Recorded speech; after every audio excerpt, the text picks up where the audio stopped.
Hi అండి, అందరు ఇలా ఉన్నారు? అందరూ బాగుండాలని దేవుని మనస్ఫూర్తిగా కోరుకుంటున్నాను. ఇప్పుడే ఒక న్యూస్ విన్నాను. ఏంటి అంటే ఆంధ్రప్రదేశ్లో 10th క్లాస్ రిజల్ట్స్ వచ్చాయి. అయితే ఒక బాబు ఫిజిక్స్లో ఫెయిల్ అయ్యాని సూసైడ్ చేసుకున్నాడు. ఇంకొక బాబు పాస్ అయ్యాడు, బట్ వాడు అనుకున్న మార్క్స్ రాలేదని సూసైడ్ చేసుకున్నాడు. ఎంత బాధాకరం కదా. ఒక్కసారి ఆలోచించండి, సూసైడ్ చేసుకునేటప్పుడు మీరు సూసైడ్ చేసుకోవాల్సిన అవసరం ఏముంది? నెక్స్ట్ సప్లిమెంటరీ ఉంది కదా, సప్లిమెంటరీ రాసుకోవచ్చు కదా.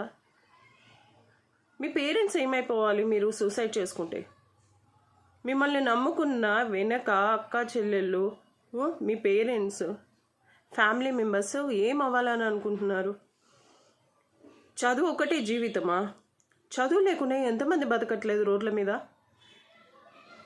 మన పేరెంట్స్ ఏమన్నా డిగ్రీలు చేసి పిహెచ్డీలు చేశారనుకుంటున్నారా? కాదు కదా. అండ్ పేరెంట్స్, మీ ఫోర్స్ అంతా పిల్లల్లో ఫస్ట్ క్లాస్ పాస్ అవ్వాలి లేదా ర్యాంకులు కొట్టాలి. ఈ ప్రెషర్ అంతా వాళ్ళ మీద పెట్టకండి దయచేసి. వాళ్ళకున్న నాలెడ్జ్లోనే వాళ్ళు చదువుకుంటారు. చదువుకోమని చెప్పండి, తప్పు కాదు. కానీ ఫస్ట్ క్లాస్లో రావాలి, ఎక్కువ మార్క్స్ రావాలి, వాడు ఫస్ట్ క్లాస్లో పాస్ అయ్యాడు, నువ్వెందుకు కాలేదు, ఇలాంటి ప్రెషర్స్ వాళ్ళ మీద పెట్టకండి దయచేసి.